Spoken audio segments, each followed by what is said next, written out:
مثال کے طور پہ بھوک پیاس، کوئی قدم اٹھاؤ، کوئی مشقت کرو، کچھ اللہ کے لیے خرچ کرو اور اس کے بدلے تمہیں ایک نیک عمل نہ دے دیا جائے. ہر وہ چیز، چاہے وہ ایک چھوٹا سا کانٹا ہو، مجھے تو یاد بھی نہیں ہے کہ کیا کیا ہوا ہوگا 10 سال 20 سال 15 سال پہلے، لیکن اللہ تعالیٰ ہر مشقت اور مشکل کے بدلے عمل صالح کا وعدہ کرتا ہے. اسی مقام پہ جہاں اللہ تعالیٰ نے یہ فرمایا ہے کہ اللہ نے مومنوں کے مال اور ان کی جانیں جنت کے بدلے خرید لی ہیں، وہاں اللہ تعالیٰ نے کچھ کوالٹیز بھی بتا دی ہیں، ساتھ ہی بتا دی ہیں کہ جو لوگ ایسے ہوتے ہیں جو اللہ سے یہ ڈیل کر لیتے ہیں وہ پھر کیسے ہوتے ہیں. اور کچھ تقریباً 7-8 کوالٹیز اللہ تعالیٰ نے یہاں پہ بتائی ہیں کہ ان لوگوں کے اندر یہ صفات ہوتی ہیں. تو یہ میں آپ کے اوپر چھوڑتی ہوں، آپ مجھے بتائیے کہ اس مقام پہ اللہ تعالیٰ نے کیا کیا چیزیں بتائی ہیں کہ جنت کا سودا کرنے والے لوگ کیسے ہوتے ہیں. اس کے بعد پھر ہم آ جاتے ہیں دوسرے ربع کے اوپر. یہاں سے سورہ یونس شروع ہو جاتی ہے جو کہ مکی صورت ہے، اور اب بالکل موضوع بیان بدل جاتا ہے. موضوع کیا بدل جاتا ہے؟ اس سے پہلے مدنی صورتیں آئی تھیں، بہت سارے احکامات آئے تھے. اب آتے ہیں ہم ایمان کے اوپر. ایمان، دنیا، آخرت، اللہ کی نشانیاں. اور صورت بھی ایسے ہی شروع ہوتی ہے کہ اللہ کی کتاب اور اس کی آیات حکمت سے لبریز ہیں، یعنی بہت سارے احکامات کی جو حکمتیں ہیں ہو سکتا ہے کہ تمہیں سمجھ نہ آئیں. جب آپ کسی چھوٹے بچے کو کسی کام سے روکتے ہیں، اس کو نہیں سمجھ آتا کہ آپ کی کیا مصلحتیں ہیں. جب آپ ٹین ایجر ہوتے ہیں، گھر میں پابندیاں لگائی جاتی ہیں تو آپ کو بہت برا لگتا ہے اور آپ کو حکمتیں سمجھ نہیں آتی. لیکن جب گریجولی آپ بڑے ہوتے ہیں تو آپ احساس کرنا شروع ہو جاتے ہیں کہ واقعی یہ ہونا چاہیے تھا اور یہ تربیت کا حصہ تھا اور یہ نقصان سے بچانے کے لیے ضروری تھا. اسی طرح ہم سب کی عقل محدود ہے، جس طرح ایک بچے کی ہوتی ہے. ہم بہت وسیع چیزوں کو دیکھ ہی نہیں سکتے، اللہ رب الکائنات دیکھ سکتا ہے. تو وہ جو چیزیں ہمیں بتاتا ہے اس میں حکمت ہوتی ہے جو ہماری سمجھ میں نہیں آتی. بہت ساری چیزیں ایسی ہیں، بہت سارے احکامات ایسے ہیں جو وقت کے ساتھ ساتھ خود سائنس بھی اور تجربہ بھی پروف کرتا چلا جا رہا ہے، لیکن بہت ساری چیزوں کی حکمتیں ایسی ہیں جو ہماری محدود عقل میں نہیں آتی. تو یہ یقین رکھنا ضروری ہے کہ اللہ تعالیٰ جو مجھ سے اتنی محبت کرتا ہے وہ ان تمام احکامات کے پیچھے میری بہتری چاہتا ہے، جس کو میں شاید اس وقت سمجھ نہیں پاؤں. اس کے بعد پھر اللہ تعالیٰ کی نشانیوں کی طرف غور و فکر کرنے کو کہا گیا ہے، اور خاص طور پہ اس صورت کے شروع میں تقریباً 2 رکوع میں اللہ تعالیٰ کی کائنات کی طرف غور کرنے کو کہا گیا ہے، کیونکہ یہ آپ دن اور رات ایکسپیرینس کر رہے ہوتے ہیں. روزانہ سورج کا آنا، اس کی روشنی، چاند کا بدلتے جانا، کبھی گھٹ جانا کبھی بڑھ جانا، دن اور رات کا آنا، ان کا الٹ پھیر ہونا، یہ ساری چیزیں جو روزانہ نظر آتی ہیں ان کی طرف متوجہ کیا گیا. اس کے بعد پھر فرمایا کہ اللہ تعالیٰ جن کو آسانیاں دے رہا ہے، مہلتیں دے رہا ہے، پکڑ نہیں رہا، گناہ بھی کرنے دے رہا ہے، اس کی وجہ یہ ہے کہ اللہ چاہتا ہے کہ وہ اپنی مہلت پوری کر لے. جتنا وقت ہے کہاں تک جائیں گے، کیا کر لیں گے. مثال کے طور پہ مجھے ایک چھوٹی سی چونٹی نظر آ رہی ہے جو میرے گھر میں چل رہی ہے. مجھے معلوم ہے کہ یہ کتنی چھوٹی سی کیا کرے گی. میں جس وقت چاہوں پکڑ سکتی ہوں، کچل سکتی ہوں، مار سکتی ہوں، اٹھا سکتی ہوں، میں جانے دیتی ہوں. میرے لیے اس کی اتنی کوئی اہمیت نہیں ہے، اور میں دیکھتی ہوں کہ اچھا کہاں تک جائے گی. تو اللہ تعالیٰ بھی نا، اللہ کے نزدیک ایک چونٹی سے بھی کم حیثیت ہے میری اور آپ کی. اور اللہ تعالیٰ بھی بڑے بڑے جبار، قہار اور بڑے بڑے ظالم حکمرانوں کو بھی کہتا ہے کہاں تک جائیں گے، کیا کر لیں گے. جس وقت چاہے گا اللہ پکڑ لے گا. تو وہ جو موقع دیا جانا ہوتا ہے وہ اسی لیے ہوتا ہے کہ اللہ دیکھتا ہے کہ وہ اپنی سرکشی میں کس حد تک جا سکتے ہیں. اس کے بعد پھر فرمایا کہ قرآن میں تغیر یا ترمیم، کوئی چینج ممکن نہیں ہے. یہ نہیں ہو سکتا کہ کچھ پہ عمل کر لوں کچھ پہ نہ کروں، حالات کے حساب سے اس کو بدل لوں، یہ ممکن نہیں ہے. اور پھر یہ فرمایا اگلی نشانی کہ خشکی اور تری میں جو سفر تم کرتے ہو، جہاز میں بیٹھ کے ہواؤں میں، سمندر میں، کشتیوں میں، یہ بھی اللہ تعالیٰ کی عنایت اور اللہ کی نشانی ہے. ایک اور مثال دی گئی، اور یہ مثال تو مجھے لگ رہا تھا کہ شاید مجھے ابھی جتنی سمجھ آ رہی ہے شاید 2 مہینے پہلے نہ آتی، کہ ایک پوری لہلہاتی فصل ہے. انسان کو لگ رہا ہے یہ تو میری ہے، قائم ہے، جب چاہوں فائدہ اٹھا لوں، جو چاہوں کروں، اتنی ترقی ہو گئی ہے، اتنا حاصل ہو گیا ہے، جس لیول پہ چیزیں چلی گئی ہیں شاید کبھی پیچھے نہیں آئیں گی. اللہ تعالیٰ اس کھیت کی مثال دیتے ہیں کہ وہ یکا یا غارت ہو جائے، اچانک سے بھس بن جائے. اور تھوڑے دن پہلے انسان سمجھ رہا تھا کہ میری تو ساری طاقت اور میری محنت اور ساری چیزیں، کیا ایسا اب ہمارے ساتھ نہیں ہوا؟ کہ وہ ساری زندگی، وہ پلاننگز، وہ ٹریولنگ، وہ دنیا، وہ باہر نکلنا، وہ ملنا، ایک مومنٹ لگا اور ہم واپس آ گئے اسی جگہ پہ، بس سب کچھ ختم ہو گیا، ساری اکانومی، ساری پلانز، سب کچھ ختم ہو گیا۔ تو یہ اللہ تعالیٰ نے دنیا کی بے ثباتی کا ذکر کیا ہے کہ جو دنیا نظر آتی ہے نا، یہ اتنی ہی ٹیمپرری اور اتنی ہی بے وقت چیز ہے۔ اس کے بعد پھر تیسرے ربع کے اوپر آ جاتے ہیں۔ تیسرے ربع کے اندر سوالات کیے گئے، اور یہ سارے سوال وہ ہیں جو سوچنے پہ مجبور کرتے ہیں۔ سوال کیا جاتا ہے کون زمین اور آسمان سے رزق دیتا ہے، پھر سماعت، بصارت کی قوتیں، جسم کے اندر جتنی چیزیں آرگنز کام کر رہے ہیں، کس کے ہاتھ میں اس کی طاقت، کون بے جان سے جاندار اور جاندار سے بے جان چیزیں نکالتا ہے، کون بناتا ہے، کون تخلیق کرتا ہے، کون حق کی طرف رہنمائی کرتا ہے، وہ ضرور کہیں گے اللہ۔ اللہ کے سوا کوئی نہیں کر سکتا۔ ایک پینٹنگ میں نے پچھلے دنوں کہیں دیکھی تھی کہ ایک پینٹنگ بنانے میں 3 سال لگ گئے، کیونکہ وہ اتنی اس کی مائنر ڈیٹیلز تھیں۔ اللہ تعالیٰ 9 مہینے میں ایک انسان پوری ڈیٹیلنگ کے ساتھ بنا کے تیار کر دیتا ہے، جس میں ماں باپ کا کوئی ہاتھ نہیں ہوتا۔ پھر جو جسم کے اندر چلنے والی چیزیں ہیں کہ انسان کو سانس لینا ہے تو لینا ہی ہے، اور وہ آٹو پہ سسٹم چل رہا ہے، وہ کانشیس بھی نہیں ہے اور اس کا سسٹم آٹو پہ سیٹ ہوا ہوا ہے، یہ کس نے کیا ہے؟ وہ کہیں گے اللہ۔ اور پھر اگلا سوال یہ ہے، تم نے سوچا کہ اچانک عذاب آ جائے؟ اور عذاب ضروری نہیں ہے کہ اتنا بڑا ہی آئے۔ جس انسان کے لیے ان میں سے کوئی چیز رک جائے، اس کا تو وہیں سے شروع ہو گیا۔ جس انسان کی صحت پہ کچھ مسائل آنا شروع ہو جائیں، جس انسان کے رزق میں مسائل آنا شروع ہو جائیں، جس کی سماعت چھین لی جائے، جس کو دیکھنا نظر نہ آنا شروع ہو جائے، تو اس کے لیے تو عذاب کسی نہ کسی طرح شروع ہو ہی گیا۔ تو جو زندگی ہماری سیٹلڈ ہے، جو زندگی ہماری عافیت کے ساتھ چل رہی ہے، جو زندگی آسانی کے ساتھ چل رہی ہے، کون دے رہا ہے؟ اللہ۔ اور اس کے بعد پھر فرمایا کہ اصل میں جو تمام چیزوں سے بہتر چیز ہے نا تمہارے پاس، جس کی شاید ہمیں فار گرانٹیڈ ہم لیتے ہیں، وہ ہے قرآن۔ یہ ان تمام چیزوں سے بہتر ہے جو یہ سمیٹ رہے ہیں۔ جب بھی یہ آیت پڑھتی ہوں میں کہ ہم سمیٹتے کیا ہیں، میرے گھر کے سوٹ کیسز، میرے گھر میں رکھے ہوئے کارٹنز، میرا فریج، میرے برتن، میرے کپڑے، کیا کیا چیزیں ہم سمیٹتے ہیں۔ اور اللہ تعالیٰ نے فرمایا کہ یہ قرآن ان تمام چیزوں سے بہتر ہے، اور تمہیں خوش ہونا چاہیے، سیلیبریٹ کرنا چاہیے کہ اللہ تعالیٰ نے اتنی بڑی چیز تمہیں دے دی۔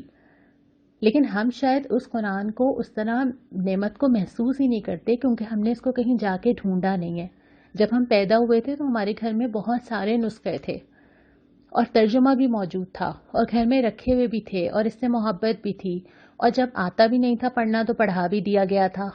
تو یہ تو اللہ تعالیٰ کی نعمت تھی، آنکھ کھلی تو قرآن کو موجود پایا۔ تو اس نعمت کو محسوس کرنا بہت ضروری ہے کہ یہ اللہ کی اتنی بڑی بلیسنگ ہے کہ اس کی قدر کرنی چاہیے، اس پہ خوشیاں منانی چاہیے، اس سے تعلق بڑھانا چاہیے۔ اس کے بعد پھر جو پارہ نمبر 11 کا چوتھا ربع آتا ہے، یہ شروع ہوتا ہے انبیاء کے قصوں سے۔ پہلے ذکر کیا جاتا ہے حضرت نوح علیہ السلام کا، کہ جس طرح انہوں نے اپنی قوم کو خبردار کیا، اور اس کے بعد پھر مختلف پیغمبروں کا، حضرت موسیٰ کا ذکر بھی آتا ہے، حضرت ہارون کا ذکر بھی آتا ہے، حضرت موسیٰ کا اپنی قوم کے ساتھ نکلنا، حضرت موسیٰ کا دعا کرنا، بنی اسرائیل کا سمندر کے درمیان سے جانا، اور اللہ تعالیٰ کو سمندر کو درمیان سے 2 حصوں میں ڈیوائیڈ کر دینا اور اس میں سے راستہ بنا دینا۔ یہ ساری چیزیں وہ تھیں جو ساتھ ساتھ نبی کریم صلی اللہ علیہ وسلم کو تسلی دی جا رہی تھی کہ اللہ اپنی قدرت سے اس طرح راستے بنایا کرتا ہے، اور اہل ایمان کو حوصلہ دیا جا رہا تھا کہ اللہ کی راہ میں چل کے کوئی بھی نامراد نہیں ہوتا۔ وقتی طور پہ مشکل ہوتی ہے، لیکن جب وہ مشکل اٹھائی جاتی ہے تو سامنے پھر اللہ تعالیٰ کھڑا ہوتا ہے اور اللہ تعالیٰ راستے آسان کر دیتا ہے۔ اس کے بعد پھر یہ فرمایا کہ اللہ تعالیٰ اگر چاہتا تو زمین میں سب مومن ہوتے، لیکن اللہ تعالیٰ موقع دیتا ہے، مجبور نہیں کرتا۔ اور پھر وہی سوال دوبارہ اٹھائے کہ ذرا آنکھیں کھول کے تو دیکھو، اور ایک تسلی بھی دی گئی کہ ہم پر حق ہے کہ ہم مومنوں کو بچا لیں۔ اللہ تعالیٰ مومنین کو مدد کرنے کو، ان کی دعا قبول کرنے کو، ان پہ رحم کرنے کو، ان کی توبہ قبول کرنے کو، ان کو برکت دینے کو اپنے اوپر خود ہی لازم کر لیتا ہے کہ جو لوگ اللہ کی طرف بڑھیں گے، پرابلمز ہوں گی، شروع میں مشکل ہوگی، تھوڑا سا سٹیپ لینے پڑیں گے، اس کے بعد اللہ تعالیٰ کہتا ہے کہ جب وہ ڈیسیشن لے کے میری طرف قدم بڑھا دیں گے تو اللہ تعالیٰ ان چیزوں کو اپنے اوپر لازم کر لیتا ہے کہ اللہ تعالیٰ ان کا ساتھ دے، ان کے لیے چیزیں آسان کر دے، ان کو سہولت دے۔ لیکن مطالبہ کیا ہے؟ وہ یہی ہے جو اس صورت کے آخر میں آ رہا ہے کہ یکسو ہو کر اپنے آپ کو اس دین پر قائم کر لو۔ یکسو ہونا یہ ہوتا ہے کہ انسان طے کر لے کہ بس اب یہی میرا راستہ ہے اور اسی پہ مجھے چلنا ہے، اور پھر کوئی شک، کوئی اگر مگر، کوئی سوال، کوئی الجھن، کوئی کنفیوژن دل میں نہ رہے۔ پھر آخر میں تسلی دی ہے کہ جو سیدھی راستے پہ چلے گا اپنے لیے فائدہ کرے گا، اور جو نہیں چلے گا تو وہ اپنے لیے تباہی کو طے کرے گا۔ یہاں پہ یہ صورت مکمل ہوتی ہے اور پھر سورہ ہود کا آغاز ہوتا ہے۔ سورہ ہود بھی مکی صورت ہی ہے اور اس کا بھی انداز بیاں کم و بیش یہی ہے۔ تو ہم انشاءاللہ تعالیٰ کل جب ہم 12واں سپارہ پڑھیں گے تو پھر ہم سورہ ہود کا یہاں سے شروع کریں گے جو ہمارا اس پارے کا آخری صفحہ ہے۔ آج پارہ ہمارا جلدی مکمل ہو گیا ہے تو ہم کچھ سوالات کے جوابات دیکھ لیتے ہیں۔ آفتاب پروین صاحبہ، آپ نے پوچھا کہ کیا 500 میں لوڈو بھی شامل ہے، اور یہ سوال پڑھ کے مجھے وہ رپورٹ یاد آ گئی کہ دنیا بھر میں لوڈو کھیلنے والے افراد کی تعداد میں کئی گنا اضافہ ہو گیا اس وقت جبکہ سب گھروں کے اندر ہیں۔ شاید اسی لیے سوال بھی آیا ہے۔ دیکھیں، جہاں پر ہم نے سورہ مائدہ میں پڑھا تھا نا کہ اللہ تعالیٰ نے یہ چیزیں حرام کی ہیں، وہاں پہ جو لفظ آیا تھا ان تقسموا بالازلام، کہ تم پانسوں سے اپنی قسمت معلوم کرو۔ اصل مسئلہ وہ ڈائس کی شیپ نہیں ہے، اصل مسئلہ یہ ہے کہ اس سے کیا جا رہا ہے۔ اگر آپ اس شیپ کو بٹن میں تبدیل کر دیں تو جوا تو جائز نہیں ہو جائے گا نا۔ اسی طرح اگر آپ لوڈو کے اندر نمبر لانے کے لیے کوئی اور طریقہ اختیار کر لیں تو مسئلہ ڈائس نہیں ہے، بلکہ 500 سے مراد یہ ہے کہ قسمت کا حال جاننے یا لاک آزما کے پیسہ کمانے کے لیے جو چیزیں کی جاتی ہیں، اس مقصد کے لیے اگر کوئی چیز کی جائے گی تو اس میں چاہے پانسے ہوں یا چاہے نہ ہو، وہ کمپیوٹرائزڈ ہو تب بھی وہ حرام ہی رہے گی۔ اس لیے جو سورہ مائدہ کی تفسیر ہے اس کے ضمن میں تو یہ نہیں آتا۔ باقی یہ ہے کہ کوئی بھی چیز جو ہے وہ اگر اعتدال سے زیادہ ہوگی تو وہ بہرحال آگے جا کے لعب میں یا غیر ضروری چیزوں میں شامل ہو سکتی ہے۔ اس کے بعد شاہینہ، آپ نے امریکہ سے پوچھا ہے کہ جو نان ذبیحہ چکن ہے کیا یہ کھا سکتے ہیں؟ دیکھیں، ہم نے جتنا بھی پڑھا کہ اللہ کے سوا کسی اور کا نام لیا گیا ہو تو اس کو نہیں کھایا جا سکتا۔ اس کی 3 چیزیں ہو سکتی ہیں۔ پہلی چیز یہ کہ جو چیز ذبح کی گئی ہے اس پہ اللہ کا نام لیا گیا ہو، ظاہر ہے وہ حلال ہے۔ دوسری چیز یہ ہے کہ اللہ کے سوا کسی اور کا نام لیا گیا ہو، ظاہر ہے وہ حرام ہے۔ تیسری چیز یہ کہ کسی کا بھی نام نہ لیا گیا ہو، تب بھی علماء میں 99% افراد کا یہی خیال ہے کہ وہ حرام ہے۔ کچھ لوگوں نے اگر اس کی گنجائش نکالی ہے تو اس کو عمومی طور پہ تو اب نہیں کہہ سکتے۔ اس کے بعد امرین نے پوچھا ہے کہ کیا اللہ کی تخلیق میں رد و بدل کا جو ذکر آیا تھا کیا اس میں یہ بھی ہے کہ انسان خوبصورت نظر آنا چاہے؟ نہیں امرین، ایسا بالکل نہیں ہے، کیونکہ خوبصورت نظر آنا اللہ تعالیٰ نے عورت کے اندر ودیت کیا ہے، اور اس کے لیے آپ جو میک اپ کا استعمال کرتے ہیں، فیشیلز کراتے ہیں، اسکن کیئر کرتے ہیں، اس میں کوئی حرج نہیں ہے۔ حرج یہ ہے کہ جو کاسمیٹک سرجری سے آپ اپنے نقش بدلیں، بوٹاکس استعمال کریں، اس طرح کی ساری چیزیں ہیں جس سے آپ یہ اپنی جو چیز اللہ تعالیٰ نے بنائی ہے ان فیچرز کو بدلنے کی کوشش کریں، لیکن باقی جو چیزیں ان میں کوئی حرج نہیں ہے۔ انیلا، آپ نے پوچھا تھا کہ جب ہم نے یہ بات کی تھی اولاد کو قتل نہ کرو تو کیا ابورشن جو ہے وہ کروا سکتے ہیں یا نہیں کروا سکتے جبکہ آپ کے پاس صحت کا ریزن ہو؟ دیکھیں، اس کی کوئی گنجائش نہیں ہے، ٹھیک ہے؟ اگر بھی کروا لیا ہے تو اس پہ اللہ تعالیٰ سے بہت توبہ کرنے کی ضرورت ہے۔ جہاں یہ بات آئی تھی وہاں وہ وقفے کے حوالے سے آئی تھی، لیکن وہ بھی کیس ٹو کیس، اور وہ بھی اس صورت میں جب آپ کا ڈاکٹر بھی دیندار ہو، وہ آپ کو صحیح شرعی رائے دے سکتا ہو، واقعتاً جینوئن ہیلتھ کے پرابلمس ہوں اور وہ پرابلمس حل بھی نہ ہو سکتے ہوں، پہلی کوشش تو کی جائے گی کہ وہ سارے مسائل حل کیے جائیں جو رکاوٹ ہیں۔ اس کے بعد بھی ڈاکٹر کیس ٹو کیس دیکھے گا، اس لیے اس کو کسی بھی طرح سے ہم اصول یا کسی بھی طرح سے ہم فتویٰ نہیں دے سکتے۔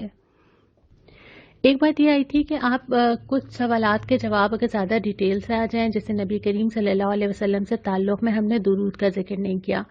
اچھا، اس کا جواب یہ ہے کہ ہم جو سوال آپ سے کر رہے ہوتے ہیں وہ اسی سپارے کو بیس کر کے کر رہے ہوتے ہیں۔ اس سپارے کے اندر اس بارے میں جو بات آئی ہے نا، ہم جواب میں آپ سے وہی مانگ رہے ہوتے ہیں۔ ظاہر ہے سب کے لیے تو یہ پاسبل نہیں ہے نا کہ وہ اس ٹاپک پہ پوری اسٹڈی کریں اور ہر جگہ سے لا کے جوابات دیں۔ صرف جو سپارہ ہم نے پڑھا ہے اس میں آپ کو اس کے بارے میں کیا جواب ملا ہے۔ ایک اور سوال ہے لیکن اس میں نام نہیں لینا کیونکہ بچوں کو پتہ چل جائے گا، اور سوال یہ ہے کہ یہ آج کل کے بچے بدتمیزی کرتے ہیں، کیا کیا جائے؟ کیا بچے صرف بدتمیزی کرتے ہیں؟ اگر میں آپ سے یہ پوچھوں کیا ماں باپ نہیں کرتے؟ کیا ماں باپ جھڑکتے نہیں ہیں، چیختے نہیں ہیں، بعض اوقات ہاتھ بھی اٹھا لیتے ہیں؟ تو مسئلہ یہ ہے کہ یہ انسان کرتے ہیں اور اپنی تربیت کی وجہ سے کرتے ہیں، جب وہ بچے ہوتے ہیں جب بھی، اور جب وہ ماں باپ بنتے ہیں جب بھی۔ اور اس بات کا خیال رکھنا بھی بہت ضروری ہے کہ جس طرح ماں باپ کی ایک رسپیکٹ ہے نا، اس طرح بچوں کی بھی ایک رسپیکٹ اور حقوق ہیں۔ اللہ تعالیٰ نے دونوں کو ایک دوسرے کا ذمہ دار بھی بنایا ہے، حقوق ادا کرنے کی ہدایت بھی کی ہے، اور دونوں ایک دوسرے کے بارے میں اللہ تعالیٰ کو جواب بھی دیں گے۔ بچوں نے تو رسپیکٹ کرنی ہی ہے، لیکن ماں باپ بھی جواب دیں گے کہ اگر انہوں نے اپنے بچوں کے ساتھ کوئی زیادتی کی ہے۔ لیکن عمومی طور پہ جو ہماری آج کی نئی جنریشن ہے یہ بہت زیادہ سمجھدار ہے اور یہ بہت زیادہ سوال کرتی ہے، جو پچھلی جنریشن نہیں کرتی تھی۔ اب جب یہ بہت سوال کرتی ہے تو کبھی کبھی ہمارے لیے ان کو ہینڈل کرنا بھی مشکل ہو جاتا ہے، اور یہی ان کی سب سے بڑی خوبی ہے۔ اگر یہی خوبی ان کی پازیٹیولی دیکھیں نا، کہ یہ جس راستے پہ چلنا چاہتے ہیں یہ مطمئن ہونا چاہتے ہیں، تو اللہ تعالیٰ نے اگر ان کے اندر یہ سمجھداری دی ہے تو اس سمجھداری کو تو سمجھنا چاہیے، قبول کرنا چاہیے، برداشت بھی کرنا چاہیے اور مطمئن بھی کرنا چاہیے۔ رہی بات یہ کہ ہم معاملات کے دوران جو اخلاقی حدیں کراس کر جاتے ہیں تو اس سلسلے میں دونوں کو ہی یہ یاد رکھنا چاہیے کہ ہمیں جواب اللہ رب العالمین کو ہی دینا ہے۔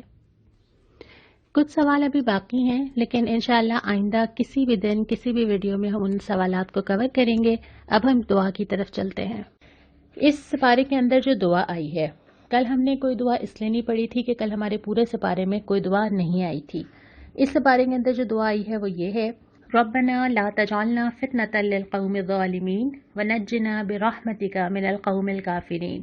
اے رب، ہمیں ظالم لوگوں کے لیے فتنہ نہ بناؤ، اور اپنی رحمت سے ہمیں کافر لوگوں سے یا کافر قوم سے نجات عطا فرما۔ اللہ سے دعا ہے کہ اللہ اپنے دین کے راستے پہ چلنا ہم سب کے لیے آسان کرے۔ وآخر دعوانا ان الحمد للہ رب العالمین۔